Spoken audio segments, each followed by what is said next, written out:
Sarah Mercer's hands shook as she gripped a wilted bouquet not from cold, though frost covered the church windows, but from the weight of every judgmental stare burning into her back.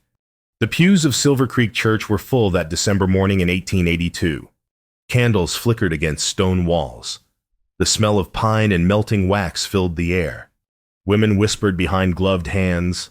Men shifted uncomfortably in their Sunday suits. Bought her, just like he buys everything. Someone murmured, "Shame on Tom Mercer, selling his own daughter." Sarah's father walked beside her, his hand trembling on her arm. Sheriff Tom Mercer had aged 10 years in the last month. His face was gray as the winter sky outside. At the altar stood James Thornton, the wealthiest rancher in 3 counties. Tall, weathered, maybe 35. His dark suit was well-tailored but simple. His expression was unreadable as carved stone. Sarah wore her mother's yellowed lace. The dress was too loose in some places, too tight in others. Mama had been gone 3 years now. She would have hated this day. The preacher cleared his throat. "Dearly beloved, we are gathered." Sarah barely heard the words. She studied the man she was about to marry. She'd seen him in town before. Always alone, always silent. The townspeople called him cold, heartless, a man who cared more about his land than people. But when their eyes met, something flickered in his gaze. Not triumph, not satisfaction, sorrow. He looked as trapped as she felt. "Do you, James Thornton, take this woman to be your lawfully wedded wife?" "I do." His voice was quiet but steady. The preacher turned to her.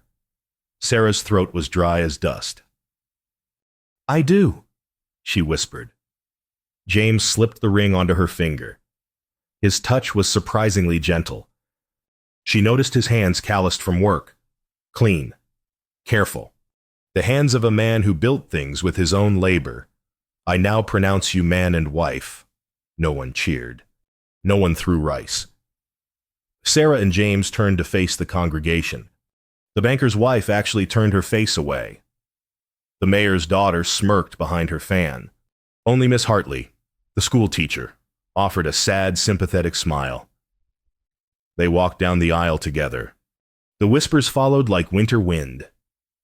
Outside. Snow had begun to fall. James helped Sarah into his wagon without a word. His touch on her elbow was brief, respectful. "Thank you all for coming," he said to no one in particular. No one answered. Sarah looked back as the wagon pulled away.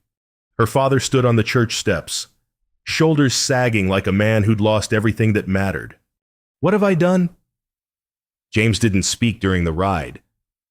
Sarah studied him from the corner of her eye.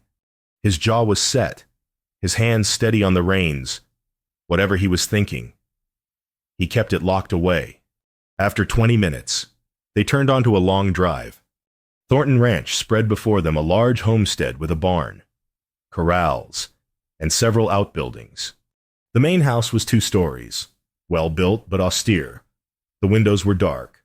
It looked like a place where joy had died long ago. "This is home now," James said quietly. "I'll try to be kind. That's all I can promise." Sarah nodded, unable to speak past the lump in her throat. "A man's word is his bond, even when his heart ain't in the deal," her father used to say.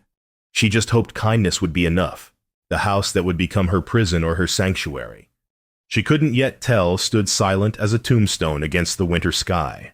James carried her small trunk inside. The front room was neat but bare. No pictures on the walls.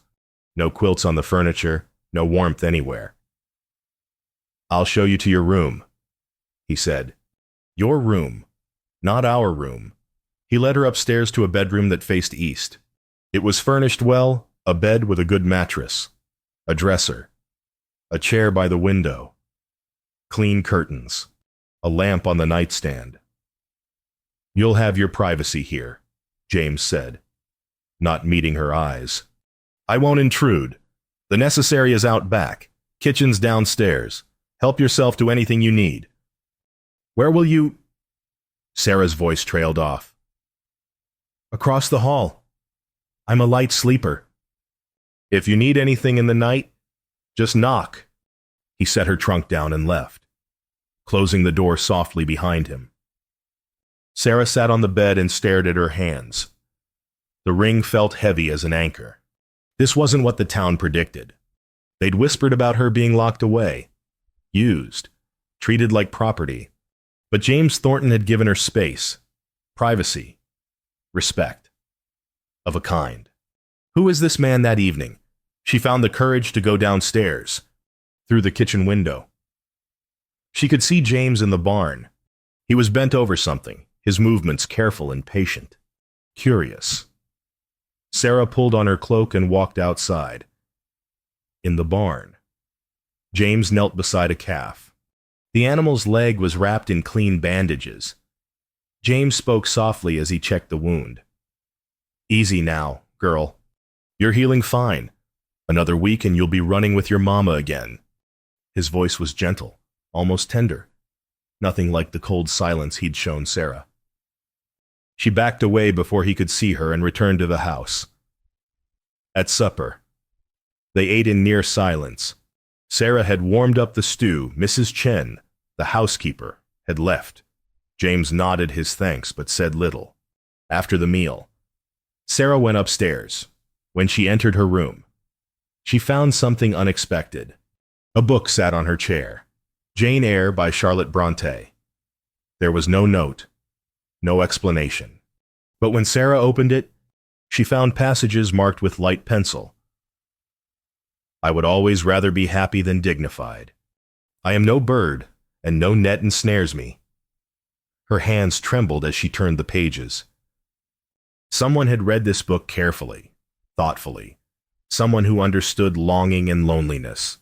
Downstairs, she heard James's boots on the floor, then silence, then pacing, then nothing. Neither of them slept well that first night. Sarah lay in her unfamiliar bed, listening to the wind rattle the shutters. She thought about her father, alone in their small house. She thought about her mother, buried in the churchyard. She thought about the man across the hall, and wondered what sorrows he carried that made him give away books with marked passages about happiness and freedom. Even the coldest winter can't freeze a kind heart, though it might hide it under ice. Her grandmother used to say that. Sarah opened the book again and read by lamplight until her eyes grew heavy. The words were a comfort, a reminder that other women had faced impossible situations and survived. Maybe she would too. 3 weeks ago, Sarah had pressed her ear to her father's study door and heard the sound that would change everything. Sheriff Tom Mercer weeping like a child. She'd never heard her father cry before, not even when Mama died. Sarah pushed the door open. Her father sat at his desk, head in his hands. Papers were scattered everywhere, bank notices, letters, legal documents. Papa! He looked up, quickly wiping his eyes. Sarah, you shouldn't be... What's wrong? He couldn't lie to her. They'd been just the two of them for too long. I made a bad investment, mining stocks that went bust. I thought... He gestured helplessly at the papers. I thought I could give you a future. Instead, I've lost everything. Sarah's blood went cold. Everything. The bank's foreclosing on the house. I'll lose my position as sheriff too. We'll have nothing. Sarah, nowhere to go. The house where Mama had baked bread every Sunday, where Sarah had learned to read at the kitchen table, where every corner held memories of the woman they'd both loved. There has to be something we can do. Her father shook his head. I've tried everything, unless... He picked up a letter, then crumpled it. No, I won't even consider it. Consider what nothing. Forget I mentioned it. But Sarah took the crumpled letter from the wastebasket after he left the room. She smoothed it out and read, Sheriff Mercer, I understand you face financial difficulties. I propose a solution. Your daughter in marriage. In exchange, I will clear your debts and ensure you keep your home and position. This is a business arrangement, nothing more. She will be treated with respect. James Thornton. Sarah's hands shook. The words were formal, almost cold. But there was something in that final line: she will be treated with respect. She found her father in the kitchen, staring at his coffee. I'll do it. Papa. Absolutely not. I won't sell my daughter like livestock. You're not selling me. I'm choosing this. She sat beside him, took his weathered hands in hers. Mama would want us to protect what's ours. This house is all we have left of her. Sarah, you're 19. You have your whole life, and I'm choosing to spend it saving the man who raised me. There's dignity in choosing your sacrifice, Papa. He wept again then. Sarah held him like she was the parent and he was the child. 3 days later, she rode to Thornton Ranch alone. James received her in his front room. He didn't look pleased or smug. If anything, he looked uncomfortable. You don't have to do this, he said. There might be other ways. There aren't. We both know it. Sarah lifted her chin. I accept your proposal, Mr. Thornton, but I have a condition. His eyebrows rose. Go on. You said I'd be treated with respect. I'll hold you to that. I won't be locked away or hidden. I won't be treated as property. Agreed. He paused. I'm not a cruel man, Miss Mercer. Just a lonely one. Those words stayed with her. Now, 3 weeks into her marriage, Sarah stood before a locked door on the second floor. She'd explored most of the house, but this room remained sealed. Mrs. Chen appeared behind her. That was for Miss Catherine, God rest her soul. Catherine, Master's fiancée, died of fever 5 years back, week before their wedding. That was meant to be her sitting room. He hasn't opened it since.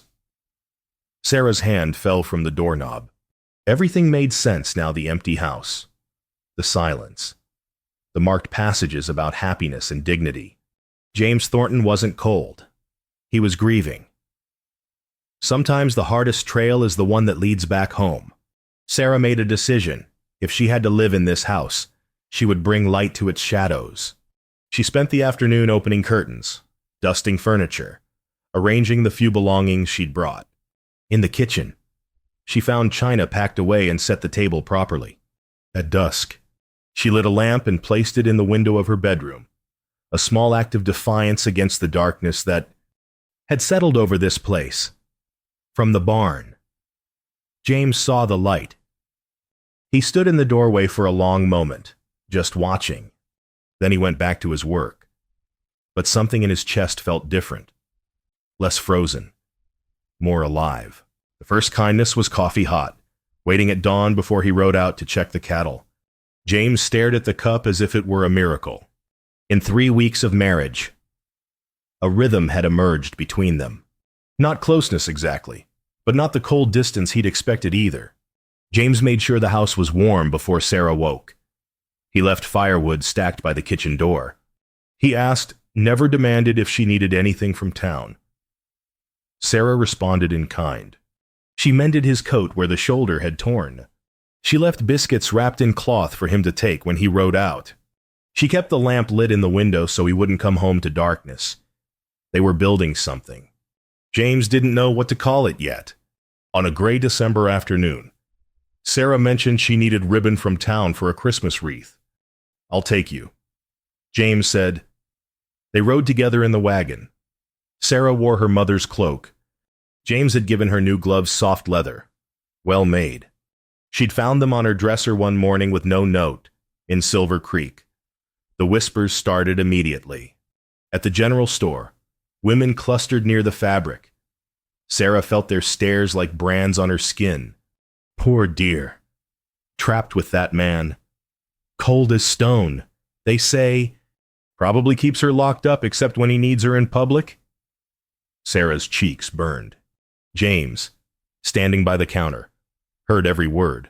His jaw tightened, but he said nothing. On the ride home, silence stretched between them. Finally, Sarah spoke. Do they always stare like that? 5 years now? James's voice was flat. You get used to being the villain in everyone else's story. What happened with Catherine? I mean, Mrs. Chen said she died, but James was quiet so long Sarah thought he wouldn't answer. She got fever while I was in Denver buying lumber for the house. Neighbors tried to help, but she deteriorated fast. By the time I got back, she was gone. His hands tightened on the reins. The town decided I'd chosen business over her, that I cared more about building the ranch than saving her life. But that's not fair. You couldn't have known. Doesn't matter what's fair. Once people decide who you are, evidence doesn't change minds. They rode in silence until Sarah said softly, "I won't try to replace her." James looked at her then, really looked at her, and Sarah saw something raw in his eyes.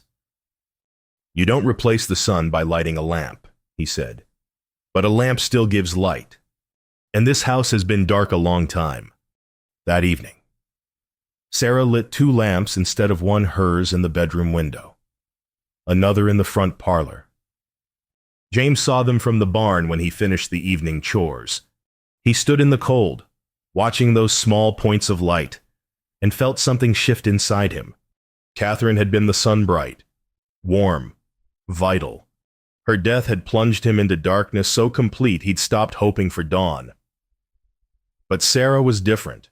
Sarah was the lamp deliberately lit against the dark, steady, persistent, choosing to give light even when the world was cold. A man who's lost loved ones carries the weight of it in every step forward. True enough. But maybe there were different kinds of steps, different kinds of forward. Inside, Sarah was reading by lamplight when she heard his boots on the stairs. He paused outside her door. "Thank you," he said through the wood, "for the coffee and the lamps." "You're welcome," she answered. His footsteps moved away. Sarah pressed her hand to her chest, feeling her heart beat faster than it should. This is dangerous, she thought. I'm starting to care, but it was too late to stop. Outside, snow began to fall again, but inside Thornton Ranch, something was warming. The town Christmas gathering was 2 weeks away, and Sarah dreaded it, the way a prisoner dreads the gallows both meant facing judgment publicly. She stood at the kitchen window, watching snow dust the hills. Silver Creek would gather at the church for carols and fellowship. Every family in 3 counties would attend, including the ones who thought she'd sold herself for her father's debts. "Would you like to go?" James asked from the doorway. Sarah jumped. She hadn't heard him come in. "To the Christmas gathering." She twisted her hands. "I don't know if that's wise." "Why not?" "You haven't gone in 5 years, and people will talk. People are already talking." James poured himself coffee, his movements deliberate. "Question is, do we let them write our story? Or do we show them the truth?" "What truth?" He looked at her over his cup. "That we're managing fine. Better than fine." Sarah's heart skipped. Better than fine. Was that true? "If you want to go, we'll go." James said, "Together." Over the next week, James rode to town more than usual. He met with the bank president behind closed doors.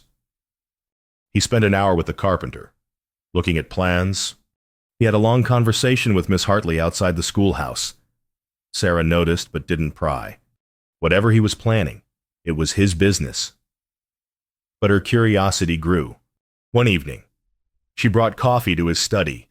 The door was ajar. She knocked softly. "Come in." James was bent over his desk, papers spread everywhere. When he heard her footsteps, he quickly moved to cover them, but not quickly enough. Sarah glimpsed architectural drawings, precise lines, measurements, and at the top, in careful letters, Silver Creek School for Girls, founder Sarah Thornton. Her breath stopped. James looked up, saw her face, and knew she'd seen. "It's just an idea," he said quickly. "Nothing definite. I was thinking about what you said, about wanting to teach." Sarah's hands shook so badly she nearly dropped the coffee. That's a school." A school needs a teacher. James stood, awkward now, uncertain. You said you used to dream of teaching. Before. So I thought if you still wanted... You're building me a school. I'm building the town a school. But you'd run it, if you wanted, or not. It's your choice. Sarah set the coffee down carefully, her vision blurred with tears. Why, James was quiet a long moment. You brought light back to this house. You've been kind when you had every reason not to be. And I realized something. He met her eyes. I married you for a business arrangement, but somewhere along the way, I started wanting you to be happy. Not just comfortable, happy.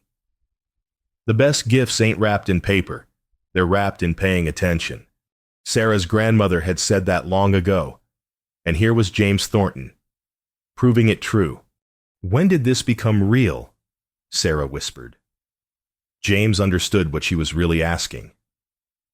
For me, the third time you lit that lamp in the window, I realized you weren't just surviving here. You were choosing to make it home. He paused. For you. Sarah wiped her eyes.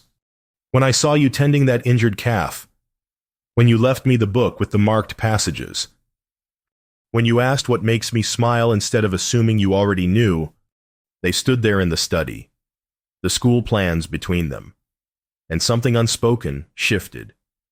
I'm falling for you, Sarah said, because she'd never been good at keeping secrets from herself. God help me, I'm falling for my own husband. James crossed the room in 3 strides. He took her hand's calloused ranch hand, holding soft teacher's fingers. Good, he said roughly, because I'm already gone. He kissed her then, gentle at first, then deeper. Sarah's arms went around his neck. The coffee went cold on the desk when they finally pulled apart. Both were breathing hard. The Christmas gathering, James said, we'll go, and I'll show them who you really are. Dear, who am I? The woman who chose grace when the world offered only judgment. The woman who deserves a school with her name on it. Sarah laughed, then cried, then kissed him again. Outside, snow continued to fall, but neither of them noticed the cold anymore. Sarah needed ribbon for a Christmas wreath such a small, normal thing. She didn't expect it to shatter her. 3 days after James kissed her in his study, Sarah rode to town alone. James had business with a railroad agent. Sarah wanted to surprise him with something festive for the house. The general store was warm and crowded. Sarah moved through the aisles, gathering supplies, red ribbon, pine branches, candles. She was reaching for the ribbon when she heard voices from the next aisle. Sold herself for her father's debts. Sarah froze. No better than a soiled dove, really. At least those women are honest about it. The banker's wife. Sarah recognized the nasal voice. And Thornton. That was the mayor's daughter. Cold as death. Probably keeps her locked away like his little doll. Money can't buy decency, no matter how much land you own. Poor Tom Mercer. Imagine having to sell your own daughter. Well, she chose it, didn't she? Some girls will do anything for a rich husband. Laughter. Cruel. Casual laughter. Sarah's hands went numb. The ribbon fell from her fingers. She backed toward the door, vision swimming. Someone called her name, but she didn't stop. She practically ran to her horse, mounted clumsily, and rode. The cold air hit her face. Tears froze on her cheeks. She rode hard, not caring about the icy roads, needing to get away from those voices, those words. Sold herself, soiled dove, little doll. By the time she reached the ranch, she was sobbing so hard she could barely breathe. She stumbled into the barn and collapsed against a hay bale. Great. Gasping sobs tore from her chest all the fear and shame and anger she'd been holding back for weeks. Sarah. James appeared in the barn doorway, his face alarmed. He must have returned early and seen her horse. He knelt beside her. What happened? Are you hurt? She couldn't speak, couldn't stop crying. James pulled her against his chest and held her while she fell apart. His hands stroked her hair. He murmured words she couldn't hear over her own sobs. Finally, when she could breathe again, he asked gently, "Who hurt you?" Sarah shook her head. "Tell me their names. What good would it do?" Her voice was raw. You can't force people to see truth when they're comfortable with lies. But James had already pieced it together from what she wasn't saying. What did they call you? Sarah pressed her face against his shoulder. She couldn't repeat those words.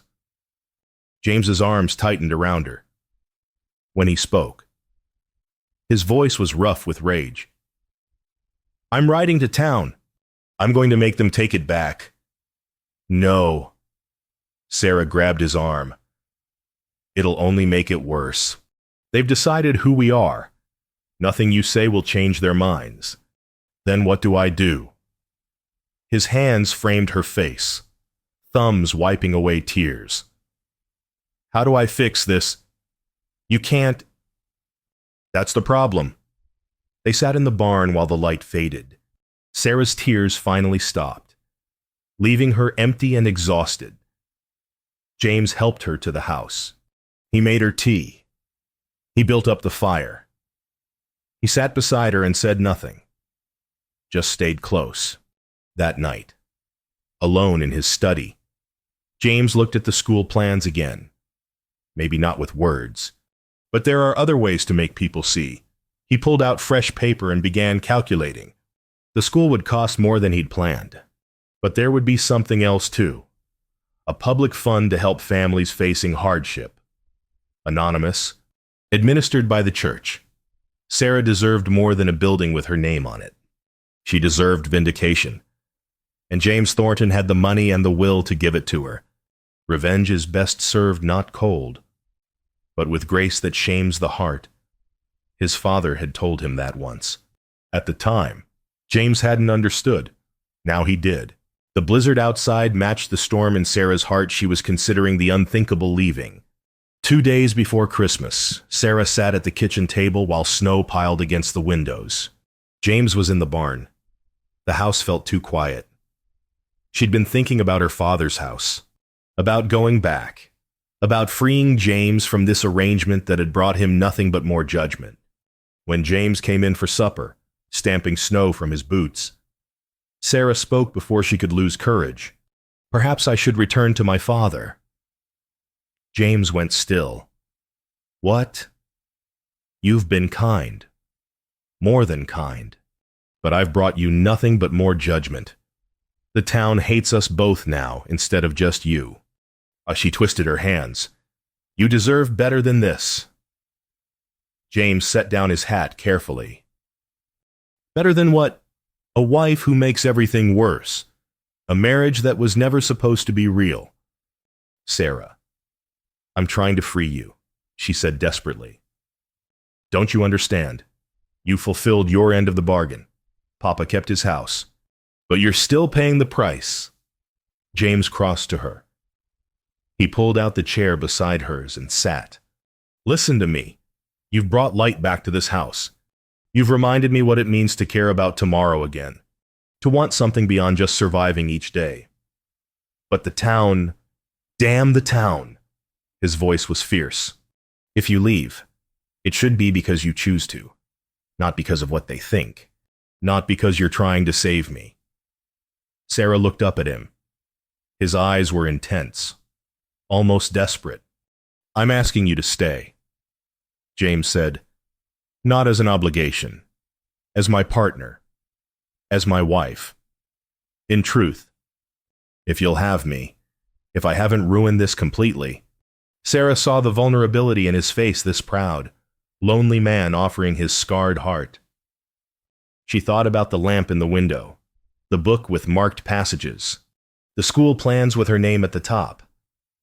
When did this become real? She whispered again. For me, James took her hand. The third time you lit that lamp in the window? For you. When I saw you building me a future instead of a cage? Sarah's voice broke. I'll stay. Not for duty anymore. For this. For us. James pulled her into his arms. Sarah wrapped herself around him and held on. I'm scared, she admitted against his chest. Me too. What if they never accept us? Then they're fools. James tilted her face up. But I think they will. Day after tomorrow, at the Christmas gathering, I'm going to show them the truth. How? Trust me. He kissed her then slow, thorough, full of promise. When they pulled apart, Sarah felt steadier. Tomorrow we'll face the town. James said, tonight, we face each other, and I choose this. I choose you. I choose you too. They stood at the window, watching snow fall in the darkness. James's arms were around her. Sarah's head rested against his chest, listening to his steady heartbeat. Love ain't lightning that strikes. Once it's a fire you tend every day till it warms the whole house. Sarah's grandmother had been right about that too. Outside, the blizzard raged. But inside Thornton Ranch, by the light of 2 lamps burning in the windows, 2 people held each other and prepared to face whatever came next, together. The church doors opened, and Sarah Thornton walked through them beside her husband, not behind, not hidden, but as equals, and the whispers began like wind through winter wheat. Christmas Eve, 1882. Every soul in Silver Creek had come to the church. Candles glowed against the darkness. Pine branches decorated the altar. Outside, snow fell softly, blanketing the town in white. Sarah wore her best-dressed deep blue wool that had been her mother's. James wore his dark suit, freshly brushed. Their hands were clasped as they walked down the center aisle. Every head turned. The banker's wife's eyes widened. The mayor's daughter looked away. Conversations died mid-sentence. Sarah's heart pounded, but James's hand was steady in hers. They took their seats 3 rows from the front. The service began carols, scripture, candlelight spreading from person to person until the whole church glowed. Sarah sang Silent Night and felt tears prick her eyes. Beside her, James's voice was rough but sincere. Their shoulders touched. Their fingers stayed intertwined. After the final hymn, Pastor Williams stood at the pulpit. Before we adjourn to fellowship, James Thornton has asked to address the congregation. Murmurs rippled through the crowd. James stood, then helped Sarah to stand beside him. They walked to the front together. James faced the people of Silver Creek, people who'd judged him for 5 years, who'd whispered about his wife, who'd decided who he was without asking. He spoke clearly, his voice carrying to the back pews. Many of you believe I bought a wife. You're partly right. I offered a business arrangement when her family faced ruin. I won't pretend otherwise. Sarah felt the weight of every stare. But what I received was far more than I deserved: grace, kindness, and light in a house that had been dark for 5 years. James turned to Sarah. His eyes held hers. My wife has dreams I intend to honor. He nodded to Pastor Williams, who unfurled large architectural plans across the altar. The Sarah Thornton School for Girls, James announced, fully funded. Construction is already underway on the land adjacent to the church. It will open next spring. Gasps echoed through the sanctuary. My wife will serve as founding director, with Miss Hartley as her assistant. The school will provide education to any girl whose family wishes to send her, regardless of their ability to pay. Miss Hartley, sitting in the 3rd row, had tears streaming down her face. James continued.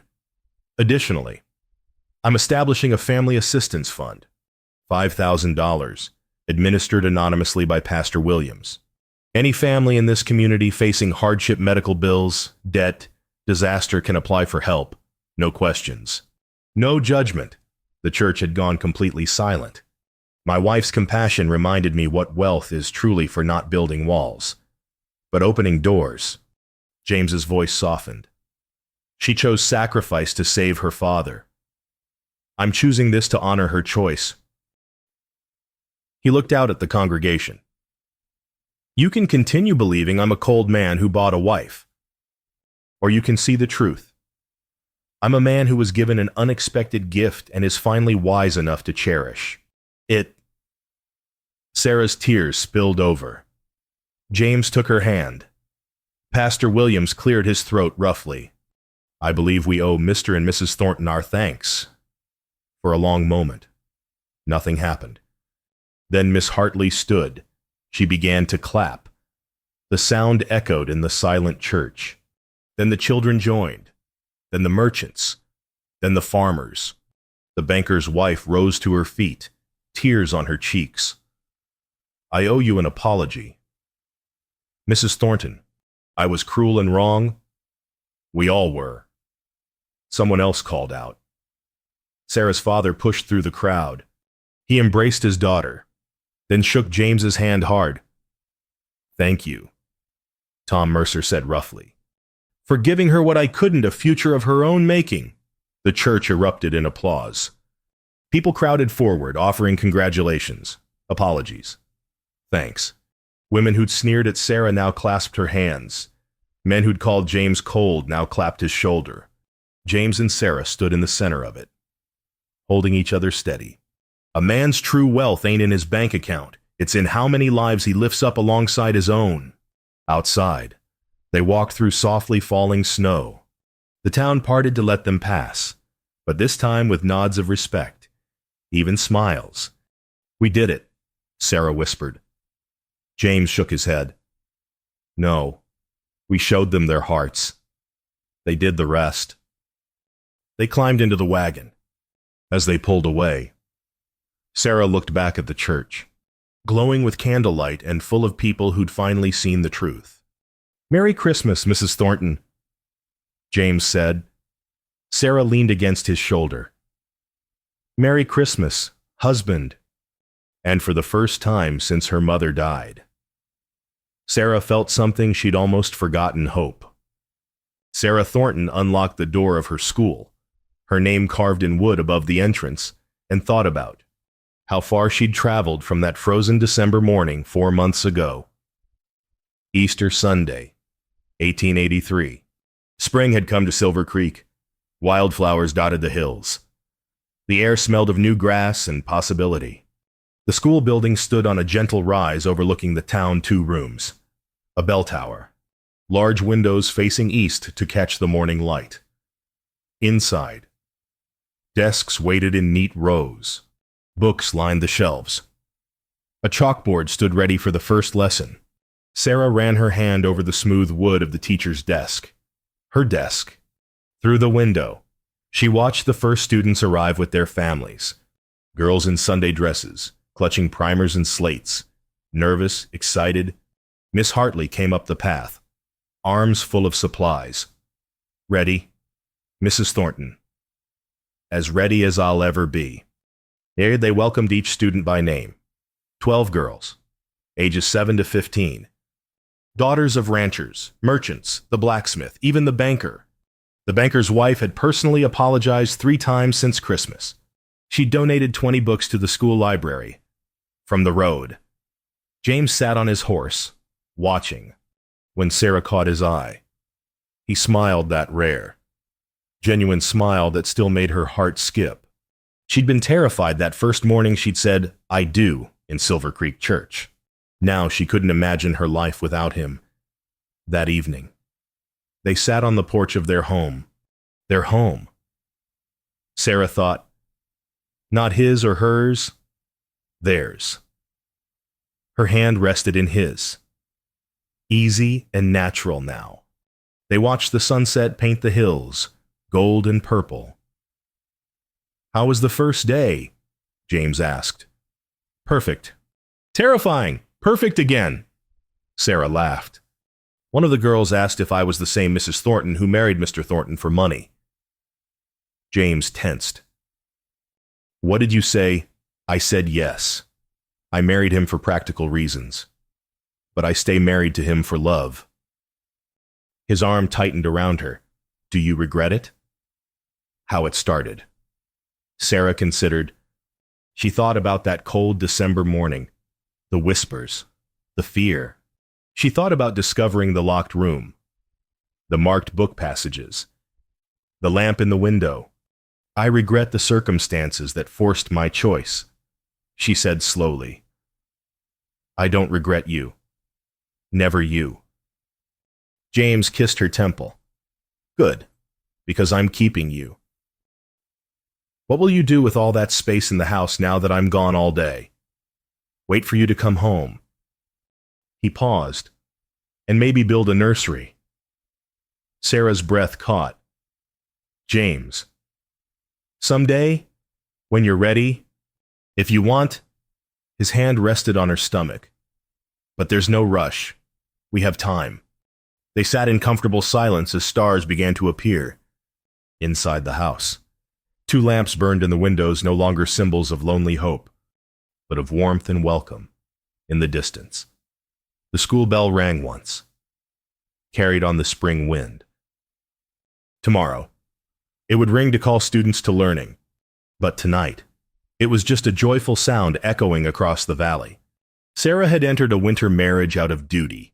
She stayed in spring partnership out of love.